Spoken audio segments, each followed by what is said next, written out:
I am currently a business major. I am in a sorority. I'm taking Chem 14A.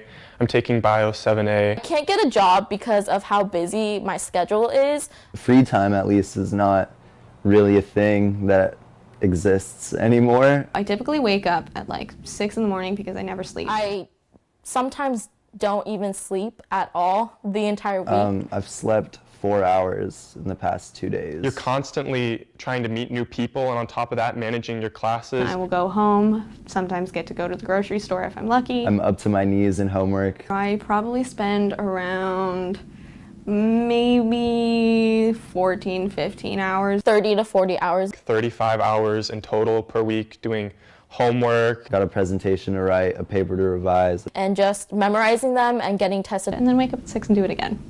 Yeah, it's constantly a cycle of stress. It's very difficult and stressful. School is crazy. Life is crazy. Yeah, that's it.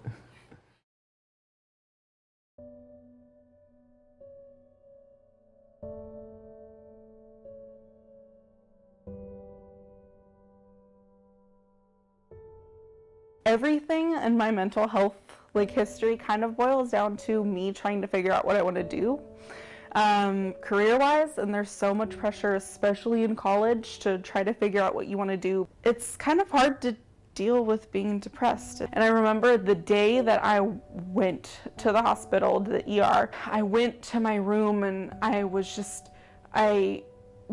self-harming. I was cutting at that point. So I was going to my room to cut, and my mom just kind of stopped me. And she was just like, "What are you doing?" And I was like, "What do you mean?" She's just like, "You're not okay. We need to talk." And so we sat down and we had a family meeting, and sorry, it was the first time that I saw my parents cry. And I told them everything. I felt like everything that led up to that point was just basically the pressure of trying to figure out who you need to be or who you want to be when you grow up. It just got to a tipping point where I couldn't do it anymore. A lot of times when people are feeling really depressed, they might isolate. So while all they need is really to talk to people, they're really pulling away. People's sleep cycles are really off, so they're not sleeping, or they're sleeping way too much. They can't get out of bed. People's food habits are off, so they might not be eating at all or eating too much. People oftentimes use substances in college, so that's overuse of alcohol or drugs. When someone's mood is impacting their functioning and there's real consequences, that's when in psychology you would consider that a real problem, a diagnosable problem.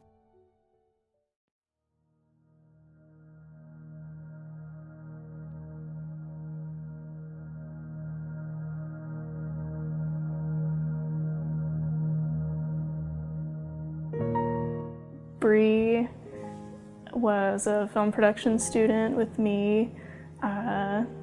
We started freshman year together.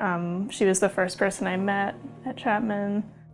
I don't know, she was just the kindest person. She was making sure everybody was having fun and that everyone was happy, and just this incredibly bright person.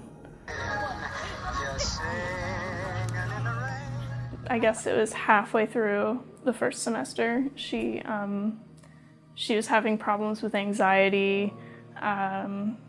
She was having panic attacks that were keeping her from going to class, and she was having some problems with a lot of self-doubt. She didn't think that she belonged here,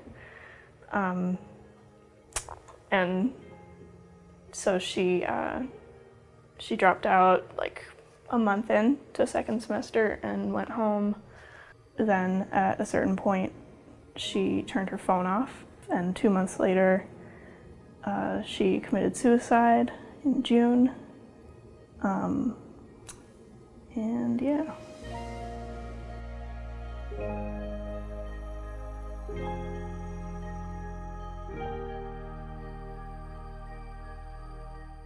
Suicide happens when you are not in your right mind.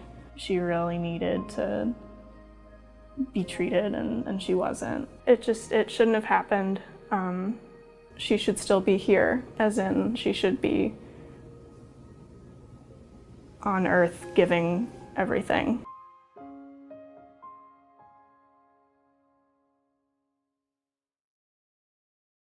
When you're young, you feel you're more impulsive, and suicide is it's a response to feeling overwhelmed by emotion and not being able to kind of see that those feelings can pass.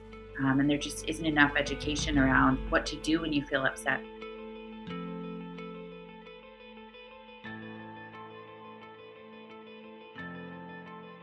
Mental health issues are definitely rising, or more people are coming in wanting to talk about, how they're feeling and what their emotional kind of concerns are. It's been a really big problem for the past couple years that people in college have struggled with depression and anxiety and things that people aren't willing to talk about. If a student wants to talk to a counselor, all they need to do is come in. There are currently 99 people on the Chapman Health Center wait list, and 1 in 90 people even get in. What we do is we ask them to sit down at a computer, which is a database, and fill out some information about why they're coming in, what are their concerns. They're questions that aren't actually able to diagnose you with any kind of mental illness. I also think that the stigma of counseling, and getting into therapy is much less than it used to be. Even if you do want to reach out, there's still a whole stigma about it. Like, I personally, even if I needed to reach out, I would reach out to my friends and family before I go to see a psychologist or see someone. A lot of people feel embarrassed or even ashamed to seek that kind of help. Getting help is stigmatized. No one wants to think about going to a psychiatrist or a shrink and talking about their problems, but in reality, that's really beneficial. People who need help aren't willing to actually admit that they need help. There's a limit. There's a limit to what, we're going to be given, and so we have to make the best of it and do the best we can.